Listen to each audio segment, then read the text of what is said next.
Contre l'image. Il est temps, grand temps, de nous souvenir du vieil Homère, le poète aux yeux clos qui voyait des mondes dans le monde. Il est temps de nous instruire du talent des aveugles, car nous voilà saisis d'une étrange maladie, nous autres, hommes modernes, dévorés par la vue de l'œil et la bouche bée, stupéfaits, interdits, subjugués par la vue des choses. L'œil tenu fixé rivé, l'œil fixe, soumis au monstre machinal des images. L'œil jusqu'à la nausée, saturé de couleurs beuglantes, de formes filantes proliférantes, de la déflagration de formes flagrantes, machine monstre qui surimpose au réel la citation du réel.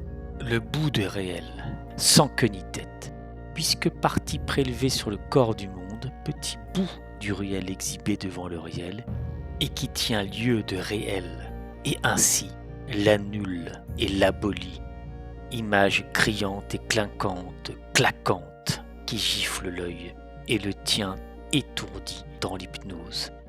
Image qui précisément tape à l'œil, image frappante comme on dit, qui laisse l'œil groggy, saoul, hébété, et qui engourdit la conscience et la met sous hypnose.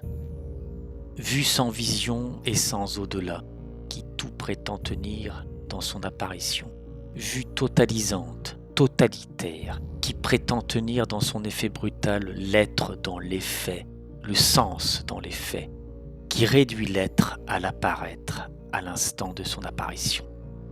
Apparition sur apparition, apparition et disparition subite, telle est la mécanique des images, exhibition fulgurante du réel qui escamote le réel.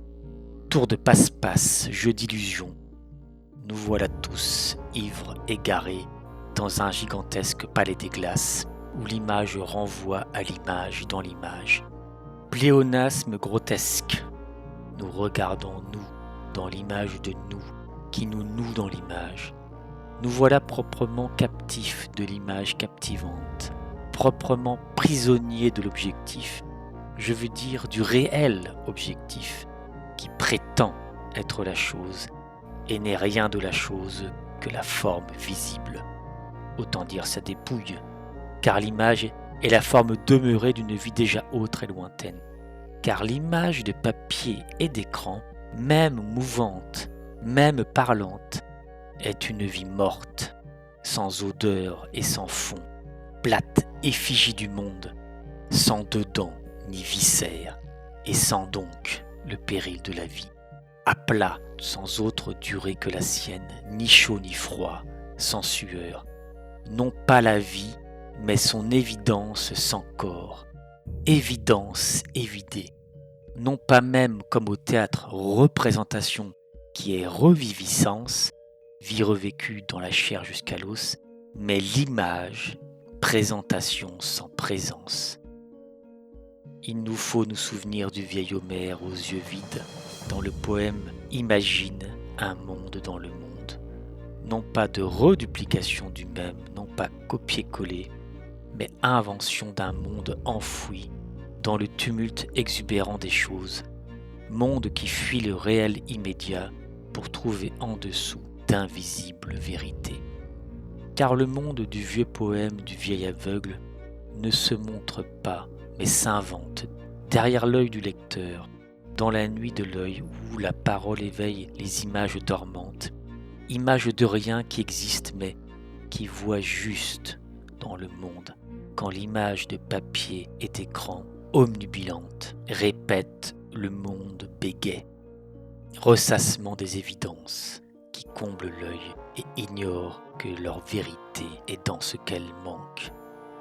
Or, donc, il faut dans la cité un espace aveugle et nu, où il n'y aurait rien à voir que ce que voit l'œil clos du vieil Homère, l'œil nocturne de Jérôme Bosch, l'œil du dedans du Bram van Velde, l'œil d'outre-dieu de Rimbaud.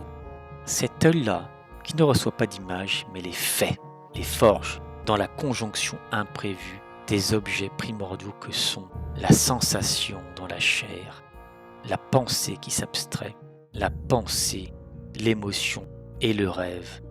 Il faut dans la cité la fontaine publique où coulerait jour et nuit l'eau du poème puisée aux nappes phréatiques de la conscience et qui abreuve les assoiffés du sens, et qui de chacun fait l'inventeur de monde dans le monde, créateur d'images, oui, mais affranchi, mais rare, figure d'utopie lente et fragile qui de la réalité restitue non l'état dans l'instant, mais sa métamorphose du corps de la mémoire au corps du devenir, son épaisseur et sa densité contre la grande imagerie qui prend l'œil. Parions sur l'imagination qui prend la tête, car assez n'est-ce pas de cette veulerie qui récuse l'effort de tête pour le plaisir de l'œil.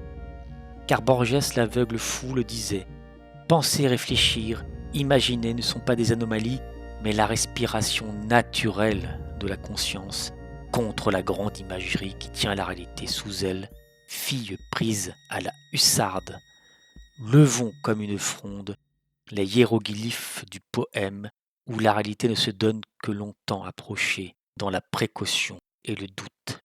Que le théâtre enfin nous convoque, non pour nous tenir à l'épatte sous l'effet du réel, pour un voyez-moi ça qui fait tomber la mâchoire, mais pour donner lieu à l'invisible, et que ce soit fait pour chacun de se connaître plus grand dans le secret sans bornes des odyssées mentales.